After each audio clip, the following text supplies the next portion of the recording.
إن الحمد لله نحمده ونستعينه ونستغفره ونعوذ بالله من شرور أنفسنا ومن سيئات أعمالنا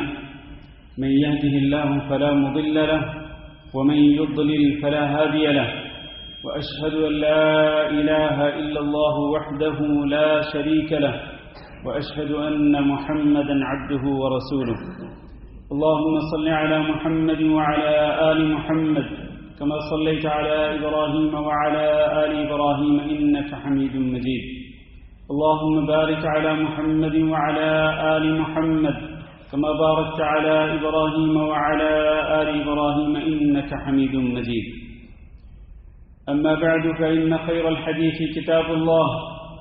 وخير الهدي هدي محمد صلى الله عليه وسلم وشر الأمور محدثاتها وكل محدثة بدعة وكل بدعة ضلالة وكل ضلالة في النار. قابل صد احترام بزرگوں، دوستوں اور بھائیوں اور معززات ماؤں، بہنوں اور بیٹیوں اور خواتین اسلام، دین کو مضبوطی سے تھامے رکھنا اور حق پر ہمیشہ قائم رہنا یہ اللہ رب العزت کی ایک خاص توفیق ہوتی ہے جو اللہ اپنے بندوں کو دیتا ہے. یہ خاص توفیق کیا ہے کہ جس قسم کی بھی سچویشن ہو، جس قسم کے بھی حالات ہوں، اللہ رب العزت اپنے بندوں کو توفیق دیتا ہے کہ ایک تو وہ اپنے دین کو مضبوطی سے تھامے رکھتے ہیں اور اپنے دین پر وہ پابندی سے عمل پیرا رہتے ہیں، عمل کرتے رہتے ہیں، اور دوسرا وہ حق پر ہمیشہ ثابت قدم رہتے ہیں. یہ اللہ رب العزت کی خاص توفیق ہے. اور سچے مومن کا ایمان شکر اور صبر کے درمیان رہتا ہے. اگر مومن کو کوئی خوشی نصیب ہو تو مومن اللہ رب العزت کا شکر ادا کرتا ہے، اور اگر مومن پر کوئی تکلیف آئے یا کوئی آزمائش آئے، کوئی مصیبت آئے تو وہ اس پر صبر کرتا ہے. یہی وہ دو چیزیں ہیں کہ جن دو کے درمیان مومن، سچے مومن کا ایمان رہتا ہے. شاکر اور صابر، ہمیشہ شکر کرنے والا اللہ رب العزت کی بے شمار نعمتوں پر، اور ہمیشہ صبر کرنے والا اللہ رب العزت کی طرف سے آنے والی آزمائشوں پر. اس وقت جو صورتحال ہے نہ صرف اس ملک کے اندر بلکہ پورے مڈل ایسٹ کے اندر، متعدد ممالک کے اندر جو ایک پینک سچویشن ہے، اس میں ایک مومن کا کردار کیا ہونا چاہیے، اس حصے میں کچھ باتیں انتہائی اختصار کے ساتھ عرض کرنا چاہوں گا. پہلی بات یہ ہے کہ اس قسم کی صورتحال کے اندر سب سے پہلے اللہ رب العزت کی طرف رجوع کرنا چاہیے، اس لیے کہ سارے کے سارے معاملات اللہ رب العزت کے ہاتھ میں ہیں. یہ آسمان اور یہ زمین اللہ کی مخلوق ہے، اور ہم بھی اللہ رب العزت کی مخلوق ہیں، اور بادشاہت اللہ رب العزت کی ہے، آسمانوں کی بھی اور زمین کی بھی. لہذا سارے کے سارے اختیارات کا مالک جب اللہ رب العزت ہے تو پھر ہمیں رجوع بھی اسی اللہ رب العزت کی طرف کرنا چاہیے. وَإِلَيْهِ لِلَّهِ مَا فِي السَّمَاوَاتِ وَمَا فِي الْأَرْضِ وَإِلَى اللَّهِ تُرْجَعُ الْأُمُورُ. اللہ ہی کا ہے جو کچھ آسمانوں میں ہے اور جو کچھ زمین میں ہے، اور سارے کے سارے معاملات، سارے کے سارے امور یہ اللہ رب العزت کی طرف لوٹائے جاتے ہیں. اس کے ساتھ ساتھ استغفار کثرت کے ساتھ کریں، اپنی زبان پہ استغفار کا ورد جاری رکھیں، اس لیے کہ اللہ رب العزت کا وعدہ ہے کہ وَمَا كَانَ اللَّهُ مُعَذِّبَهُمْ وَهُمْ يَسْتَغْفِرُونَ. اللہ رب العزت اپنے ان بندوں کو عذاب دینے والا نہیں جب تک وہ استغفار کرتے رہیں گے. اللہ رب العزت کی طرف سے آنے والی آزمائشوں سے اگر بچنا چاہتے ہیں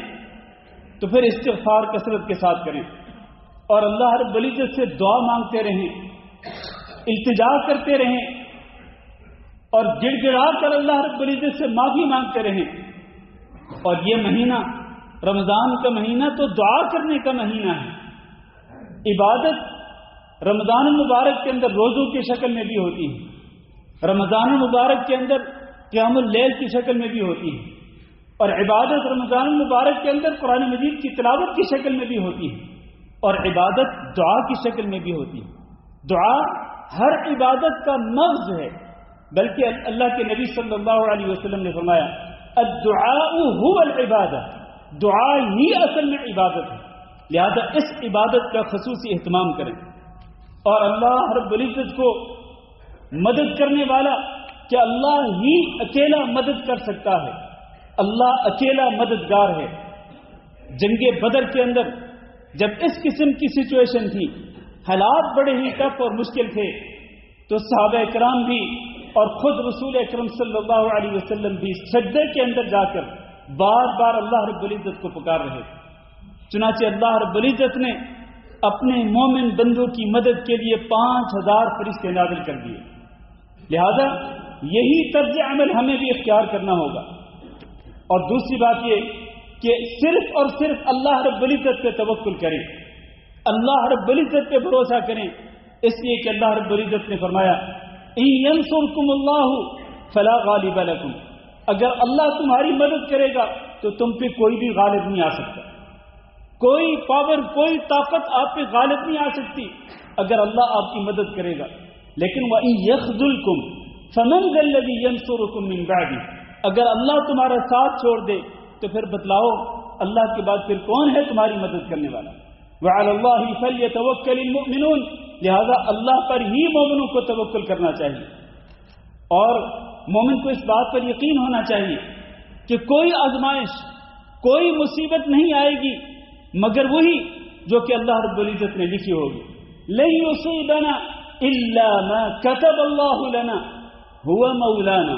وعلى الله فليتوكل المؤمنون، اللہ پہ سچا توکل اور سچا بھروسہ رکھنا چاہیے۔ ومن يتوكل على الله فهو حسبه، اور جو اللہ رب العزت پہ بھروسہ کر لیتا ہے اللہ اس بندے کو کافی ہو جاتا ہے۔ تیسری بات یہ کہ اللہ رب العزت کے بارے میں اچھا گمان رکھیں، کبھی بدگمانی کا شکار نہ ہوں، حسن ظن رکھیں اللہ رب العزت پہ، اس لیے کہ اللہ رب العزت نے فرمایا حدیث قدسی کے اندر ہے کہ انا عند ظن عبدی بی وانا معه اذا ذکرنی، میں اپنے بندے کے گمان کے پاس ہی ہوتا ہوں اور میں اپنے بندے کے ساتھ ہوتا ہوں جب بھی وہ مجھے یاد کرتا ہے۔ لہذا اللہ کے بارے میں اچھا گمان رکھیں کہ اللہ ہمیں کبھی بھی بے یار و مددگار نہیں چھوڑے گا، اللہ ہماری مدد کرے گا اور اللہ ہمیں ہمارے دشمنوں کے اوپر غلبہ اور فتح نصیب فرمائے گا۔ اور چوتھی بات یہ ہے کہ آپ جانتے ہیں کہ ہر ملک کے اندر حکمران ہوتے ہیں، اہل اقتدار ہوتے ہیں، اصحاب اختیار ہوتے ہیں، جن کے پاس اختیارات ہوتے ہیں، جن کے پاس ملک کی باغ دور ہوتی ہے۔ ہم سب پہ یہ فرض ہے کہ ہم اس ملک کے وہ لوگ جن کے ہاتھ میں اس ملک کی باغ دور ہے، جن کے ہاتھ میں اس ملک کا اقتدار ہے، ہم ان کی فرما برداری کریں اور ان کی باتوں کو سنیں، ان کے آرڈر کو فالو کریں اور ان کی اطاعت و فرما برداری کریں۔ اللہ تعالیٰ نے اسی بات کا حکم دیا ہے، یا ایھا الذین آمنوا اطیعوا اللہ واطیعوا الرسول وَأُولِي الْأَمْرِ مِنْكُمْ، اللہ کی بھی اطاعت کرو، رسول صلی اللہ علیہ وسلم کی بھی اطاعت کرو، اور جو اولی الامر ہیں، جو ارباب اقتدار ہیں، جن کے ہاتھ میں اختیار ہوتا ہے کسی بھی ملک کو چلانے کا، جو اتھارٹیز ہوتی ہیں ان کی بھی اطاعت و فرمانبرداری کرو۔ اور خاص طور پر جنگ کسی سچویشن کے اندر اللہ تعالیٰ نے فرمایا وَإِذَا جَاءَهُمْ أَمْرٌ مِّنَ الْأَمْنِ أَوِ الْخَوْفِ أَذَاعُوا بِهِ، کہ کمزور ایمان والے لوگ کیا کرتے ہیں، جب ان کے پاس کوئی خبر آتی ہے، ان کے پاس کوئی بھی خبر آتی ہے، چاہے وہ امن سے متعلق ہو چاہے وہ خوف سے متعلق ہو، اس قسم کی سچویشن کے اندر کمزور ایمان والے کیا کرتے ہیں، اس خبر کو فوراً پھیلا دیتے ہیں، اس کو فوراً سوشل میڈیا پہ اس کو مشہور کر دیتے ہیں۔ حالانکہ ہونا کیا چاہیے، اللہ نے فرمایا وَلَوْ رُدُّوهُ إِلَى الرَّسُولِ وَإِلَى أُولِي الْأَمْرِ منکم لعلمہ الذین یستنبطونہ منکم، اگر یہ لوگ اس خبر کو جو جنگ کے متعلق ہو، امن کے متعلق ہو یا خوف کے متعلق ہو، اگر وہ اس کو لٹا دیں رسول صلی اللہ علیہ وسلم کی طرف، اور یہ کب تک؟ جب تک رسول اکرم صلی اللہ علیہ وسلم اس دنیا میں موجود تھے، اور آپ کے بعد، آپ کی وفات کے بعد وہ الی اولی الامر، اس قسم کی خبر کو اگر وہ اولو الامر کی طرف لٹا دیں، حکمرانوں کی طرف، ارباب اقتدار کی طرف لٹا دیں، یعنی وہ یہ کہیں کہ ہمیں نہیں معلوم کہ یہ خبر سچی ہے یا جھوٹی ہے، ارباب اقتدار ہی جانتے ہیں، اگر وہ اسی طرف اس کو لٹا دیں لعلمہ الذین یستنبطونہ منکم، تو اس خبر کی حقیقت کو وہ لوگ پہچان لیں گے جو اس کی گہرائی تک پہنچنے والے ہیں۔ ہم لوگ خبروں کی، جو خبریں ہمارے پاس سوشل میڈیا کے تھرو پہنچتی ہیں، ہم ان کی تہ تک، ان کی گہرائی تک نہیں پہنچ سکتے، لیکن ارباب اختیار اور ارباب اقتدار جو ہیں وہ ان خبروں کی تہ تک پہنچ سکتے ہیں، اور وہی ڈیسیژن لے سکتے ہیں، وہ فیصلہ لے سکتے ہیں کہ اس خبر کے بعد ہمیں کیا فیصلہ کرنا ہے، وہی مناسب فیصلہ کر سکتے ہیں۔ لہذا یہی طرز عمل اختیار کریں، اور اسی ضمن کے اندر یہاں کی گورنمنٹ کی تعلیمات یہ ہیں کہ کسی بھی ایسے منظر کو آپ کیپچر نہ کریں، اس کی کوئی ویڈیو نہ بنائیں، اس کی کوئی تصویر نہ بنائیں اور اس کو سوشل میڈیا پہ نہ اس کو اپلوڈ کریں، اس لیے کہ اس کی وجہ سے کیا ہوتا ہے، اس کی وجہ سے بہت ساری کمزوریاں پیدا ہو جاتی ہیں، بہت ساری افواہیں پھیل جاتی ہیں، لوگوں کے دل ٹوٹ جاتے ہیں، لوگوں کے اندر خوف و ہراس پھیل جاتا ہے۔ اس لیے اس قسم کی چیزوں سے بچیں اور خود اپنے لیے بھی بہتر سوچیں اور اس ملک کے لیے بھی بہتر سوچیں جس ملک کے اندر آپ رہتے ہیں، اور جس ملک کے ساتھ آپ کا روزگار وابستہ ہے،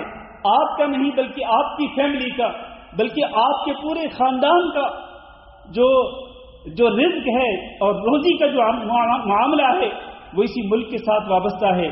تو اس ملک کی بہتری کے لیے سوچا کریں اور کبھی بھی اس ملک کے خلاف نہ سوچیں۔ اور جو افواہیں پھیلتی ہیں سوشل میڈیا کے ذریعے، ان افواہوں کے سامنے آپ رکاوٹ کھڑی کریں، بجائے اس کی کہ آپ ان کو شیئر کریں، ان کو پھیلائیں یا ان پہ یقین کریں، نہیں، آپ ان کے سامنے رکاوٹ کھڑی کریں،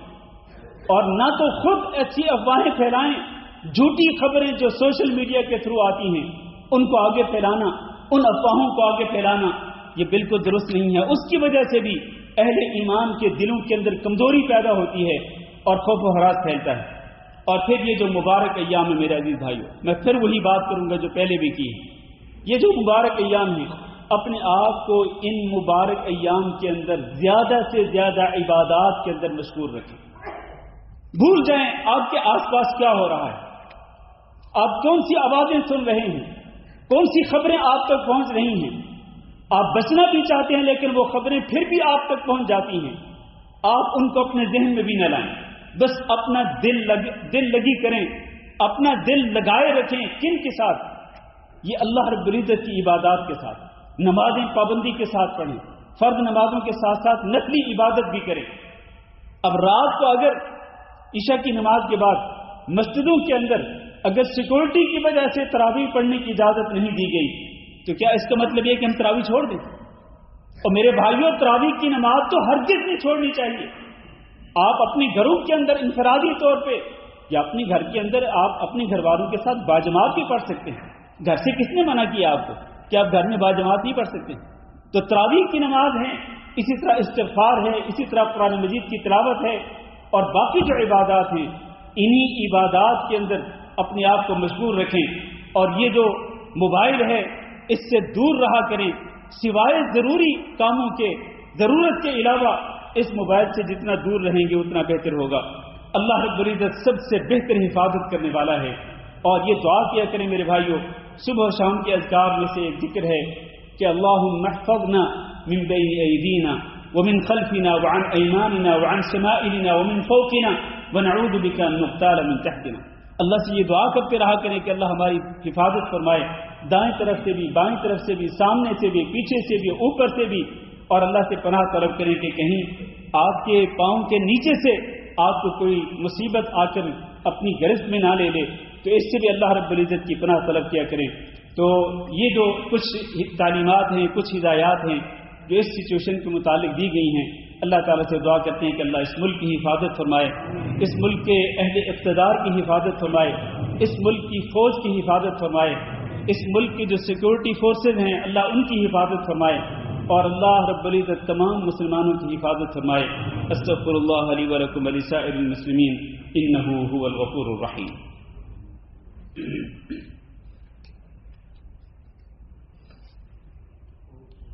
إن الحمد لله نحمده ونستعينه ونستغفره ونعوذ بالله من شرور أنفسنا ومن سيئات أعمالنا،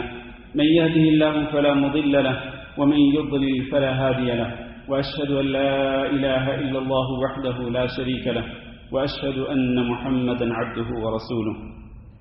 اللهم صل على محمد وعلى آل محمد كما صليت على إبراهيم وعلى آل إبراهيم إنك حميد مجيد، اللهم بارك على محمد وعلى آل محمد كما باركت على إبراهيم وعلى آل إبراهيم إنك حميد مجيد۔ أما بعد، میرے عزیز بھائیو اور دوستو، کچھ دنوں کے بعد آخری عشرہ شروع ہونے والا ہے، جو کہ رمضان کا سب سے افضل عشرہ ہے، اور اس عشرے کی ایک خاص فضیلت یہ ہے کہ اس کے اندر ایک ایسی رات آتی ہے کہ جس کی عبادت 1000 مہینوں کی عبادت سے بہتر ہے۔ لیلۃ القدر خیر من 1000 شہر، لہذا ابھی سے کمر بستہ ہو جائیں اور ابھی سے تیاری پکڑ لیں کہ آپ نے آخری عشرے کی تمام راتوں کے اندر عبادت کرنی ہے، خاص طور پر آخری عشرے کی تمام طاق راتوں کے اندر خوب عبادت کرنی ہے۔ حضرت عائشہ رضی اللہ تعالیٰ عنہ فرماتی ہیں کہ رسول اکرم صلی اللہ علیہ وسلم جب آخری عشرہ شروع ہوتا تو آخری عشرے کی تمام راتوں کے اندر پوری رات آپ صلی اللہ علیہ وسلم جاگ کر اللہ کی عبادت کرتے تھے، اپنے گھر والوں کو بھی جگاتے تھے، اور عبادت کے لیے آپ صلی اللہ علیہ وسلم کمر بستہ ہو جاتے تھے۔ اور نبی کریم صلی اللہ علیہ وسلم کا فرمان ہے، من قام لیلۃ القدر ایمانا واحتسابا غفر له ما تقدم من ذنبه، جو شخص لیلۃ القدر کا قیام کرے ایمان کے ساتھ اور صرف اللہ رب العزت سے اجر و ثواب کو پانے کی خاطر، تو اللہ اس کے پچھلے تمام گناہوں کو معاف کر دیتا ہے۔ تو یہ عبادت ضروری نہیں ہے کہ مساجد کے اندر اگر قیام ہو تو تبھی آپ عبادت کر سکتے ہیں، ہرگز نہیں، آپ اپنے گھروں کے اندر رہ کر بھی یہ عبادت کر سکتے ہیں، یہ قیام کر سکتے ہیں۔ اور حضرت عائشہ رضی اللہ تعالیٰ عنہ کی وہ حدیث ضرور ذہن میں رکھیں کہ انہوں نے جب پوچھا تھا کہ اللہ کے نبی، اگر مجھے پتہ چل جائے کہ یہ کون سی یہ لیلۃ القدر کی رات ہے، یہ رات لیلۃ القدر کی ہے، تو پھر میں کون سی دعا پڑھوں؟ تو نبی صلی اللہ علیہ وسلم نے اپنی اس پیاری بیوی کو یہ تعلیم دی تھی کہ یہ دعا کثرت کے ساتھ پڑھو، اللہم انک عفو تحب العفو فاعف عنا۔ اللہ رب العزت سے دعا کرتے ہیں کہ اللہ ہم سب کو لیلۃ القدر کی عبادت نصیب فرمائے، اور لیلۃ القدر کی عبادت اللہ رب العزت شرف قبولیت سے نوازے، اور اللہ ہمارے روزے بھی قبول فرمائے، ہمارا قیام بھی قبول فرمائے، ہماری دیگر عبادات بھی اللہ رب العزت شرف قبولیت سے نوازے، اور ہم سے جہاں کہیں بھی کوتاہی ہو جاتی ہے، ہم بڑے ہی گناہگار ہیں، بڑے ہی پاپی ہیں، اللہ تعالیٰ سے دعا کرتے ہیں کہ اللہ ہم سب کی کوتاہیوں پر، ہماری اخطاء پر اللہ ہم سب سے درگزر فرمائے، اور ہماری یہ جو ٹوٹی پھوٹی کوئی عبادت ہوتی ہے اللہ رب العزت قبول فرما لے، اور اللہ رب العزت ہمیں ان خوش نصیب لوگوں کے اندر لکھ دے کہ جن کو اللہ رب العزت اس مہینے کے اندر جہنم کی آگ سے آزادی کا پروانہ عطا کرتا ہے۔ اللہ ہم سب کو جہنم کی آگ سے آزادی عطا فرما دے، اور اللہ رب العزت ہم سے راضی ہو جائے، یہ مہینہ ختم ہو تو اس حالت میں ہو کہ اللہ ہم سے راضی ہو۔ اللهم اغفر لنا وللمؤمنين والمؤمنات وللمسلمين والمسلمات الأحياء منهم والأموات، اللهم إنا نسألك العفو والعافية والمعافاة الدائمة في الدنيا والآخرة، اللهم إنا نسألك رضاك والجنة ونعوذ بك من سخطك والنار، اللهم فرج هم المهمومين ونفس كرب المكروبين واقض الدين عن المدينين واشف مرضانا ومرضى المسلمين، اللهم آمنا في أوطاننا واجعل هذا البلد آمنا مطمئنا وسائر بلاد المسلمين۔ عباد الله، إن الله يأمر بالعدل والإحسان وإيتاء ذي القربى وينهى عن الفحشاء والمنكر والبغي يعظكم لعلكم تذكرون، سبحان ربك رب العزة عما يصفون وسلام على المرسلين والحمد لله رب العالمين۔